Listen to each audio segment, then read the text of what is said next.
ओम पूर्णमदः पूर्णमिदं पूर्णात् पूर्णमुदच्यते पूर्णस्य पूर्णमादाय पूर्णमेवावशिष्यते। ओम शांति शांति शांति। नमस्कार मित्रों। आज की वीडियो में हम बृहदारण्यक उपनिषद के दूसरे अध्याय के प्रथम ब्राह्मण का जो 20वां मंत्र है उसका पाठ करेंगे। तो आइए देखते हैं कि यह मंत्र क्या कहता है। तो जो मंत्र वह कहता है, स यथ ऊर्णाभिस तंतुनोच्चरयेत, अर्थात वह जैसे मकड़ी तंतुओं को उगाती है, यथाग्नेह क्षुद्रा विस्फुलिंगा व्युच्चरंती, अर्थात जैसे अग्नि में से छोटी छोटी चिंगारियां ऊपर उठती हैं। एवमेव अस्माद् आत्मानः सर्वे प्राणः, अर्थात उस प्रकार से ही इस आत्मा में से सभी प्राण, सर्वे लोकाः अर्थात सभी लोक, सर्वे देवाः अर्थात सभी देव, सर्वाणि भूतानि व्युच्चरन्ति अर्थात सभी भूत ऊपर उठते हैं। तस्योपनिषत् अर्थात उसकी शिक्षा ये है कि सत्यस्य सत्यमिति प्राणा वै सत्यम, अर्थात सत्य का सत्य इस प्रकार प्राण ही सत्य है। तेषामेष सत्यम, अर्थात उनका यह ही सत्य है। तो ये यहाँ पे 20वां मंत्र था और इस मंत्र के साथ ही जो है ये प्रथम अध्याय जो है वह भी समाप्त होता है। तो यहाँ पर क्या बोला जा रहा है, यहाँ पर अब जो है संपूर्ण का निष्कर्ष बताया जा रहा है इस प्रथम अध्याय का, जो भी ये कथा थी। और उसमें जो है यहाँ पर अजातशत्रु कहते हैं कि जैसे मकड़ी जो है वह तंतुओं को उगाकर अपना ये पूरा क्षेत्र बनाती है, या जैसे अग्नि में से छोटी छोटी चिंगारियाँ ऊपर उठती हैं, उसी प्रकार से ये जो आत्मा है उसमें से ही संपूर्ण प्राण ऊपर उठता है। सभी लोग ऊपर उठते हैं, सभी देव ऊपर उठते हैं, सभी भूत ऊपर उठते हैं। और इस प्रकार से जो शिक्षा इसकी है वो यह ही है कि सत्य का जो सत्य है वह इस प्रकार से प्राण ही सत्य है और आत्मा का वह ही यहाँ पे सत्य है। अर्थात आत्मा का जो एग्जिस्टेंस है, जो आत्मा का प्रकटीकरण है, जो आत्मा जिस प्रकार से स्वयं प्रकट होता है वह जो है वह प्राण के द्वारा ही होता है। प्राण ही वह शक्ति है जिसके द्वारा जो आत्मा है वह संपूर्ण जगत का निर्माण करके और सब कुछ को प्रकट करता है। यहाँ पे सत्य से जो बात बोली जा रही है वो वह ही है। क्योंकि देखिए, एक तो होता है सत्य और एक होता है असत। सत्य क्या है? जो अस्तित्व में है, और असत क्या है? जो कि जिसका अस्तित्व नहीं है। परंतु यदि आप देखें तो इस जगत में सत्य और असत दोनों हैं। समझ रहे बात को? कैसे? जैसे कोई वस्तु है, जैसे एनर्जी बोलते हैं ना, एनर्जी है, एनर्जी से जो है आप कुछ बनाते हैं मटेरियल, है ना। E=mc², जो आइंस्टाइन का है कि जो भी पदार्थ है वह वास्तव में ऊर्जा से बना है। तो पदार्थ ऊर्जा से बना है, परंतु पदार्थ परिवर्तित हो जाता है ना। कभी कुछ होता है, कभी कुछ होता है, कभी कुछ होता है। आप हाइड्रोजन लेंगे, हाइड्रोजन को फ्यूज़ करेंगे तो हीलियम बन जाएगा। आप और अधिक उसको जो है फ्यूज़ करेंगे हीलियम को, तो हीलियम को भी यदि आप फ्यूज़ करेंगे तो कुछ और बन जाएगा। क्या बन जाएगा? बोरॉन बन जाएगा, मुझे लगता है। तो ऐसे ही आप बढ़ाते जाएंगे तो बढ़ता चला जाएगा, वो ज़्यादा होता चला जाएगा। बोरॉन बनेगा या जो भी बनेगा, मैं भूल गया मैं, पर जो भी है, ले दे के बात यह है कि आप यदि एटम्स को जोड़ते जाएंगे तो अलग अलग एटम्स बनते चले जाएंगे। तो एनर्जी ही है और एटम्स जो है वो बने हैं उनसे। तो एनर्जी तो सदा ही है। एटम्स जो है कभी हाइड्रोजन था, कभी हीलियम हो गया, कभी बोरॉन, कभी एल्यूमिनियम, कभी कुछ अलग अलग हो गया। तो जो एनर्जी है वो तो है सत्य, और जो एलिमेंट्स हैं वह है असत, क्योंकि वह हैं भी परंतु नहीं भी हैं, क्योंकि एक से दूसरे में परिवर्तित हो जाते हैं। तो इसलिए यहाँ पे बोला कि सत्य का सत्य जो है वह प्राण ही वास्तव में सत्य है। अर्थात अब आप वैसे बोलें तो भाई हाइड्रोजन का भी एग्जिस्टेंस है, हीलियम का भी एग्जिस्टेंस है, बोरॉन का भी एग्जिस्टेंस है, सबका एग्जिस्टेंस है ना। सबका एग्जिस्टेंस इस समय पे है, परंतु जो ये एग्जिस्टेंस है उस एग्जिस्टेंस को एग्जिस्टेंस देने वाला जो है वो तो एनर्जी ही है ना। हाइड्रोजन को भी एग्जिस्टेंस देने वाली एनर्जी है, हीलियम को भी एग्जिस्टेंस देने वाली एनर्जी है। तो आपको दिखता तो है हीलियम है, परंतु पीछे क्या है? तो पीछे तो सत्य का जो सत्य है तो एनर्जी ही होगी उस प्रकार से। तो उस प्रकार से भारतीय विचारधारा है, उसमें बोला जाता है कि सत्य का सत्य प्राण है, अर्थात सभी को अस्तित्व देने वाला प्राण है। या आप ऐसे समझिए कि जैसे कोई वस्तु यदि गर्म है तो गर्म अपने आप में नहीं है, उसको गर्मी देने वाली अग्नि है। तो इस प्रकार से देखा जाए तो गर्मी जो है वह अग्नि ही है। आप यदि उसको छोड़ दें, अग्नि वहाँ से हटा लें, तो वह ठंडा पड़ जाएगा, फिर अग्नि लगा दें फिर गर्म हो जाएगा। तो ठीक उसी प्रकार से प्राण डाल देंगे तो किसी वस्तु का अस्तित्व हो जाएगा, प्राण निकाल लेंगे तो अस्तित्व समाप्त हो जाएगा। तो इस प्रकार से सत्य का सत्य अर्थात एग्जिस्टेंस का जो एग्जिस्टेंस है वो क्या है, तो वह है प्राण है। परंतु प्राण जो है उसको वो ऊपर जब आता है तो कहाँ से आता है, तो आत्मा से आता है, बोला गया यहाँ पे आत्मा से आता है। तो आत्मा जो है वह जो है एक सत्य और असत दोनों है इस प्रकार से, और प्राण जो है वह सत्य है। आत्मा सत्य और असत दोनों क्यों है, क्योंकि आत्मा जो है उसमें सत्य तो है ही, साथ में असत भी है, असत भी उसमें है। जैसे मैं एक व्यक्ति हूँ अभी इस समय पे, मेरा जो स्वरूप है वह आत्मा स्वरूप है, किंतु मैं व्यक्ति एक प्रकार से प्रकट भी हूँ इस समय पे यहाँ पे। तो मैं वैसे यदि व्यक्ति के रूप में देखा तो मैं असत हूँ और यदि सत्य के रूप में देखा जाए तो मैं प्राण हूँ, और दोनों को यदि एक साथ मिला लिया जाए तो क्या हो, तो आत्मा हूँ वास्तव में। तो आत्मा में सत्य भी है और असत भी है वास्तव में, क्योंकि अब यदि प्राण ही केवल रहे और मैं ना रहूं तो वह प्राण जो है वो किस अवस्था में है, तो वो तो कहीं है ना, यानी वो अपने आप में कुछ थोड़ी है ऐसे। तो सत्य है क्योंकि प्राण है मेरे भीतर, इस कारण से है। परंतु प्राण मुझसे निकाल लिया जाए तो ये जो व्यक्ति ये तो मर जाएगा और प्राण बाहर चले जाएंगे, और वहाँ प्राण किसी और व्यक्ति में चले जाएंगे, फिर कोई और व्यक्ति उत्पन्न हो जाएगा तब। तो प्राण तो उधर चला गया और जो मेरा शरीर था वो नष्ट हो गया, मैं मर गया वास्तव में, पर मेरा जो प्राण था वो तो चला गया। तो मैं तो असत हूँ ऐसे देखा जाए, परंतु आत्मा भी हूँ वास्तव में। तो समझ रहे हैं आप बात को, कैसे आत्मा में सत्य और असत दोनों होते हैं। इसीलिए तो जो प्रश्नोपनिषद उसमें क्या बोला कि रई है और प्राण है। जो रई है वह नष्ट हो जाता है, प्राण जो है वो रहता है। तो इस प्रकार से जो है यहाँ पर रई भी है और प्राण भी है तो इसलिए जो आत्मा है वह सत्य भी है और असत्य भी है वास्तव में, परंतु प्राण जो है वह सत्य है। और आत्मा जो है वह ही जो है इस संपूर्ण जगत को प्रकट करता है। वह ही है जो कि जैसे एक मकड़ी जो है वह अपना जाल उत्पन्न करती है, तो मकड़ी ही है अपने आप में, और उसने जो जाल उत्पन्न किया वह भी मकड़ी से ही आया ना, तो वो भी मकड़ी ही है वास्तव में। परंतु जाल जो होगा वो नष्ट हो जाएगा, मकड़ी जो है वो रहेगी। तो ठीक उसी प्रकार से जो है प्राण जो है वह तो रहेगा, और जो उसने ऊपर से अपने शरीर जो धारण किया, जो ऊपर से जो उसने दमन अपना जो ऊपर से शरीर धारण किया, ऊपर से कवरिंग है ये वस्त्र जो है, शरीर रूपी वस्त्र जो है वो जो धारण किया ऊपर से, वो नष्ट हो जाएंगे। तो ये शरीर हमने ऊपर से धारण किया है, ये तो हो गया मकड़ी का जो तंतु है, और जो प्राण है वह हो गई मकड़ी, और मकड़ी और तंतु दोनों मिला के जो है वो क्या हो गया, तो वो हो गई आत्मा। वास्तव में वो हो गई आत्मा, क्योंकि आत्मा में तो सेल्फ कॉन्सेप्ट ऑफ सेल्फ है ना, वो अपने आप तो मैंपन में एक तो शरीर भी आ जाता है और साथ में प्राण भी आ जाता है। परंतु जो व्यक्ति इस बात को बहुत अच्छे से समझेगा वह शरीर को महत्व नहीं देगा, क्योंकि बोलेगा कि यार शरीर तो है ही नहीं, शरीर आता है चला जाता है, आता है चला जाता है, इस प्रकार से है ही नहीं वास्तव में। तो है भी और नहीं भी है क्योंकि थोड़े समय के लिए है, परंतु नहीं है क्योंकि निरंतर नहीं है। प्राण जो है वह निरंतर है, इसलिए वह सत्य है। शरीर जो है वह निरंतर नहीं है, इसलिए असत्य है। और जैसे मकड़ी है, जैसे अग्नि है, और अग्नि का जो की चिंगारी है।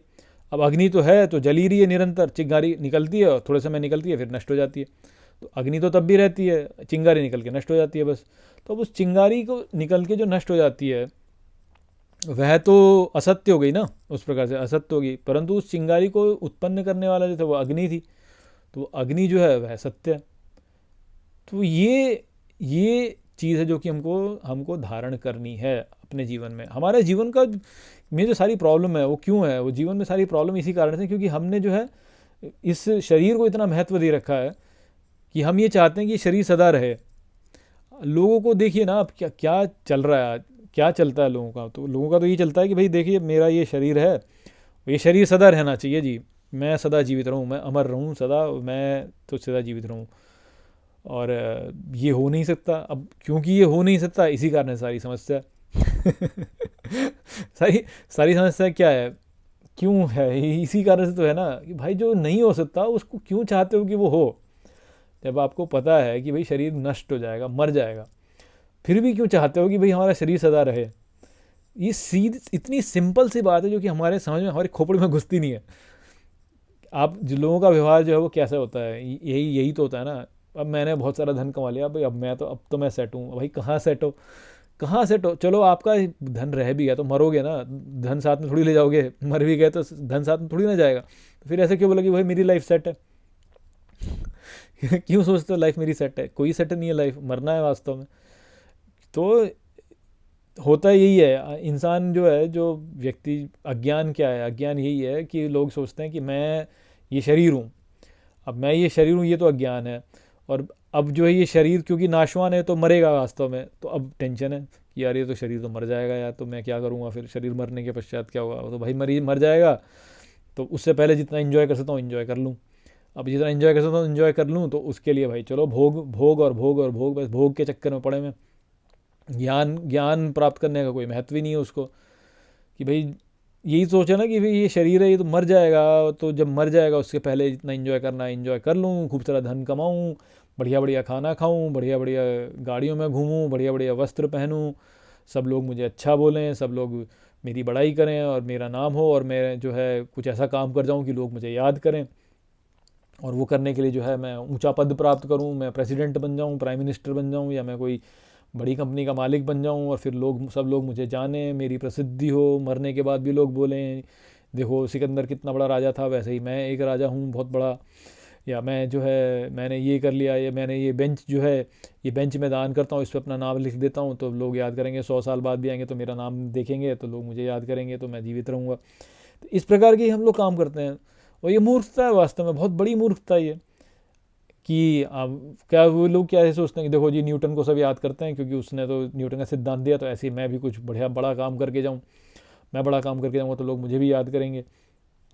अब वो करना है तो फिर भाग रहे हैं फिर इधर से उधर, भाई मुझे बड़ी कंपनी खड़ी करनी है, मेरी बड़ी कंपनी खड़ी करनी है, तो इधर से उधर भाग रहे हैं उसके लिए। फिर चाहे भले पाप भी कर लें, कुछ भी पाप भी उसके लिए कर लें, और उल्टे पुल्टे काम कर लें उसके लिए, पर जी ये चाहिए हमको। फिर उसमें से महत्वाकांक्षा आती है, महत्वाकांक्षा आके फिर श्रम आता है, फिर मैं ये करूँ वो करूँ, या ये सोचता है व्यक्ति कि भाई मैं अपने संतान उत्पन्न कर लूँ, संतान उत्पन्न करूँ तो संतान मेरे को याद रखेगी, संतान के द्वारा मैं जीवित रहूँगा, अब उस प्रकार से जीवित रहूँगा। फिर संतान आई, फिर स्त्री आई, संतान आई, फिर दुनिया भर के लफड़े आए, फिर जीवन के सारे लफड़े आ गए। तो ये सारे जो लफड़े हैं जीवन के, ये कहाँ से उत्पन्न हो रहे हैं? ये उत्पन्न इसी बात से हो रहे हैं कि हमने अपने आप को अपना शरीर माना, और हम ये चाहते हैं कि हमारा शरीर अमर रहे, जो कि हो नहीं सकता। कुछ भी कर लीजिए नहीं हो सकता। या आप देखिए, इस्लाम जिंदाबाद, या हिंदू अमर रहे, या ये ऐसा रहे या वो रहे, वो कभी मरे ना, ये कभी नष्ट ना हो, हमारा सनातन धर्म कभी नष्ट ना हो, हमारा इस्लाम कभी नष्ट ना हो, भारत, मैं रहूँ चाहे ना रहूँ, भारत रहना चाहिए, मेरा राष्ट्र जो है सदा के लिए रहे। अब ये सब जो जो हमने कर लिया, ये सब क्या है? सीमित वस्तुएं हैं, इनका ये नहीं रहेंगी, इम्पॉसिबल है कि ये रहें। क्योंकि जैसे भारत का उदाहरण ले लीजिए, लोग कहते हैं कि भारत सदा रहे, भारत रहना चाहिए, सदा रहना चाहिए। अबे अर्थ ही नहीं रहेगी सारा सदा के लिए, तो भारत कहाँ से सदा के लिए रह लेगा? सदा के लिए तो ये आप ये सोचिए कि पृथ्वी जो है, वो पृथ्वी पे जितने भी ये सारे महाद्वीप हैं, ये अपने आप में इधर उधर होते रहते हैं। कभी भारत जो था कभी अंटार्कटिका से जुड़ा हुआ था, जो भारतीय प्रायद्वीप है वो कभी अंटार्कटिका से जुड़ा हुआ था, अब जो है ये एशिया से जुड़ा हुआ है। अब कल को क्या हो क्या पता, कल को किधर क्या हो क्या पता। जो भी हिमालय हैं, हिमालय जो जो ये पर्वत हैं, ये कट कट के जा रहे हैं, कट कट के जो है इनको नदियाँ काटती जा रही हैं, किधर से किधर जा रही हैं। एक समय ऐसा था जब सरस्वती नदी कहीं बहा करती थी, अब वहाँ नहीं बहती है, तो वहाँ मरुस्थल हो गया। आप देख लीजिए कितने सारे उदाहरण हैं। इराक जैसे, आज का इराक जो है, कभी कितनी समृद्ध जो है ये एक सभ्यता हुआ करती थी। आज का जो मिस्र है वो कभी कितनी समृद्ध सभ्यता हुआ करती थी, और आज क्या हालत है वहाँ पे, क्या स्थिति है वहाँ पे। आज के जो राष्ट्र हैं जो कि बहुत समृद्ध हैं, वो कल को उनका क्या क्या अवस्था होगी कोई नहीं जानता है। तो एक छोटा सा व्यक्ति जो उसने संपूर्ण विश्व की के संरक्षण की जो है भार अपने ऊपर उठा रखा है, छोटी सी जान, और बोले कि भाई मैं पूरे विश्व को संभाल के रखूँ, मैं भारत को संभाल के रखूँ, मैं राष्ट्र को संभाल के रखूँ। भाई एक छोटे से व्यक्ति की का जो सामर्थ्य ही कितना है वास्तव में, कोई सामर्थ्य ही नहीं है छोटे से व्यक्ति का। और वो जो है, अब आप सोचिए लोग क्या क्या बातें करते हैं, न्यूज़ सुनेंगे, और जी चाइना ने यहाँ हमला कर दिया, और जी पाकिस्तान ये कर रहा है और हम तो जी, और जो बांग्लादेश में ये हो रहा है, और जो श्रीलंका में ऐसे हो रहा है, ये ऐसे नहीं होना चाहिए, वो वैसे नहीं होना चाहिए। अरे भाई तू यानी क्या, कहाँ चक्कर में पड़ रहा है यार? तेरी मृत्यु आने वाली है 40, 50, 100 वर्ष। 100 वर्ष में कोई नहीं रहेगा, एक व्यक्ति जीवित नहीं रहेगा। जितने सारे व्यक्ति आपने चारों ओर देखते हो, 100 वर्षों में कोई नहीं जीवित रहने वाला है यहाँ पे। और तुम जो है इन चक्करों में पड़े हुए हो कि भाई चाइना ने ऐसे कर दिया, और ये पाकिस्तान यूँ करता है, और अफगानिस्तान में ये हो रहा है और ये हो रहा है। भाई कहाँ चक्करों में पड़ रहे हो यार? तुम्हारी मृत्यु तुम्हारे सामने खड़ी है, मृत्यु तुम्हारे सामने खड़ी है। अभी जीवित हो, तुम्हारे पास में अवसर है कि तुम भगवान को प्राप्त कर सकते हो, और वो ना करने के बजाय तुम इन चक्करों में पड़ रहे हो जिनको कि तुम कुछ कर भी नहीं सकते हो। तुम्हारा कोई सामर्थ्य नहीं कि तुम उनको कुछ करो। और बात ये कि वो नष्ट होंगे ही होंगे, सारे राष्ट्र नष्ट होंगे, सभ्यताएं नष्ट होती हैं, राष्ट्र नष्ट होते हैं, धार्मिक संप्रदाय नष्ट होते हैं, सब नष्ट होते हैं। या जिसने भी जन्म लिया है उसकी मृत्यु होगी, जिसने भी जन्म लिया उसकी मृत्यु होगी। तो ये सब सत्य नहीं है, सत्य केवल प्राण ही है, प्राण ही सत्य है, आत्मा ही है जो कि इसको प्रक्षेपित करता है चारों ओर। स्वयं को जानो, आत्मा को जानो, प्राण को जानो। ये जानोगे तो अमरता को प्राप्त करोगे। इनको नहीं जानोगे और इन छोटे छोटे बातों में पड़े रहोगे तो इनको नहीं जान पाओगे और मृत्यु को जाओगे, मरोगे बस, और कुछ नहीं होगा। और फिर पुनर्जन्म होगा, फिर मरोगे, फिर पुनर्जन्म होगा, फिर मरोगे, फिर पुनर्जन्म होगा। प्राण जो है, क्योंकि प्राण तो मरता है नहीं, तो तुम्हारे भीतर जो प्राण है वो फिर नया शरीर धारण करेगा, फिर वो मरेगा, फिर नया शरीर धारण करेगा, फिर मरेगा, फिर नया शरीर धारण करेगा, फिर मरेगा, वो मरता जाएगा, प्राण धारण करता जाएगा। अभी अगला जो अगले से अगले अध्याय में बताया गया इस बात को कि भाई अमर क्या है और कौन सा ऐसा है जो कि मरता है। जो मरता है, जो जड़ है वो मरता है। अब उस जड़ता में मत घुसो यार, जो अमर है उसमें घुसो, उसको जानो, अपने स्वरूप को जानो। उसको जानोगे तो अमरता को जाओगे, तो इन सब चक्करों से बच जाओगे। नहीं तो आज मान लो कि आप भारतीय हो, कल को पाकिस्तान में जन्म ले लिया तो फिर पाकिस्तान के अनुसार सोचोगे, उसके अगले दिन चाइना में जन्म ले लिया तो चाइना के सोचोगे, कोई और नया राष्ट्र उत्पन्न होगा उसमें जन्म लोगे तो उसके अनुसार सोचोगे। इसी चक्करों में फंसे रहोगे और फिर वही दुख और वही संताप यही होगा फिर उसमें। और होगा क्या? आज उसने ये कर दिया, कल को उसने वो कर दिया, तो यही सब होगा यार। अपने शरीर से तादाद में, तो इसने मुझे ऐसे कह दिया, उसने मुझे वैसा क्यों कह दिया, मेरा तो मान होना चाहिए, इसने मेरा अपमान कर दिया, उसने मेरा सम्मान कर लिया, ये तो सम्मान कर दिया तो वाह जी ये तो मेरा है, और इसने मेरा अपमान कर दिया तो ये तो बुरा है। और बस यही चक्कर में पड़े रहोगे आप। बस कब क्या चलेगा उसमें? दुख और सुख, सुख दुख, सुख दुख, सुख दुख, इसी में फंसे रहोगे। आनंद कभी अनुभव कर ही नहीं पाएगा व्यक्ति। तो आनंद अनुभव यदि करना है तो इन सब चक्करों से ऊपर उठना जो है वह अनिवार्य है हमारे लिए। तो ये मूर्खता हमको नहीं करनी चाहिए कि भाई हम जड़ता से तादाद में कर लें और बोलें कि ये हम तो जी ये हैं, हम तो जी ये शरीर हैं, और हम तो जी इस राष्ट्र के हैं, हम तो जी इस संप्रदाय के हैं, और यही सबसे बेस्ट है और इसको सदा रहना चाहिए, ये सदा रहे। कैसी मूर्खता वाली बातें कर रहे हो? कभी रह ही नहीं सकता ऐसा। कितने बड़े बड़े धार्मिक संप्रदाय नष्ट हो गए, बड़े बड़े धार्मिक संप्रदाय हुआ करते थे एक समय पे। यूनान में जो ये ज़्यूस और इन सब की पूजा करने वाले कितने लोग हुआ करते थे। एक समय पे जो पारसी संप्रदाय होता था कितना बड़ा था, बहुत बड़ा, सबसे शक्तिशाली था उस समय पे वो, एक समय पे जो पारसी संप्रदाय है। और आज जी देखिए क्या उसकी स्थिति है। ऐसे ही दूसरी सभी की अवस्था होगी। आज भले ही शक्तिशाली हो, आज से कुछ सहस्र वर्षों में उनकी क्या अवस्था होगी। तो इन चक्करों में क्यों पड़ते हो? अमरता को प्राप्त करो, अमरता को प्राप्त करो। वो यहाँ पे संदेश है इस अध्याय में। आपको जो बताया गया है, हमको जो बताया गया है इस अध्याय में, वो यही है कि ये जो जगत हम अपने चारों ओर देखते हैं, इसके निर्माता हम स्वयं हैं। जब हम ये बात जानेंगे तो जो है हम मुक्ति को प्राप्त कर सकेंगे। तब हम अपनी अवस्था में जाएंगे कि भाई सभी देवी देवता हमसे उत्पन्न होते हैं, सभी लोग हमसे उत्पन्न होते हैं, क्योंकि हमारा स्वरूप आत्मा स्वरूप है। जो हम परिभाषा देते हैं उसी प्रकार से जगत जो होता है वह हो जाता है।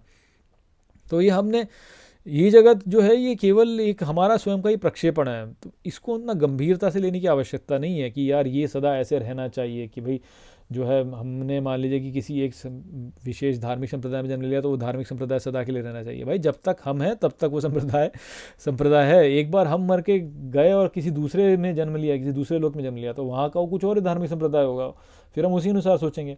आज वहाँ हिंदू हैं तो आज हिंदुओं के रूप से सोच रहे हैं, कल को यदि मुसलमान में जन्म ले लिया तो मुसलमानों के रूप से सोचेंगे, अगले में कभी किसी और के रूप में जन्म ले लिया तो हम उसके रूप में सोचेंगे। तो इन चक्करों में मत पड़ो, सत्य को जानने का प्रयास करो अपने जीवन में कि सत्य क्या है। आत्मा को जानो, स्वयं के स्वरूप को जानो, स्वयं को जानो कि हम वास्तव में क्या हैं। वो जानेंगे तो हमारा उद्धार होगा, तब हम अमरता को प्राप्त करेंगे। वही हमारे मानव जीवन का उद्देश्य है, और कुछ उद्देश्य नहीं है। लोग सोचते हैं कि भाई हमने बहुत धन कमा लिया तो हम सक्सेसफुल हो गए। कुछ सक्सेसफुल नहीं है। सपने में जैसे कुछ आपने पा लिया और वैसी वाली अवस्था है बस। किसी ने कोई ऊंचा पद पा लिया तो कुछ सक्सेसफुल नहीं हुए सपने में जैसे कुछ पाया था वैसे ही है। जब स्वयं को नहीं जानोगे तब तक कुछ नहीं पाया, वास्तव में कुछ भी नहीं पाया। वो संदेश था। आशा करता हूँ कि मैंने इस मंत्रों को आपको ठीक तरह से समझा दिया होगा, और आशा करता हूँ कि मैंने इस अध्याय को आपको ठीक तरह से समझा दिया होगा। यहीं पर जो है बृहदारण्यक उपनिषद के दूसरे अध्याय का जो पहला ब्राह्मण है वह समाप्त होता है। चलिए, अब मैं आपसे अगले वीडियो में मिलूँगा। नमस्ते।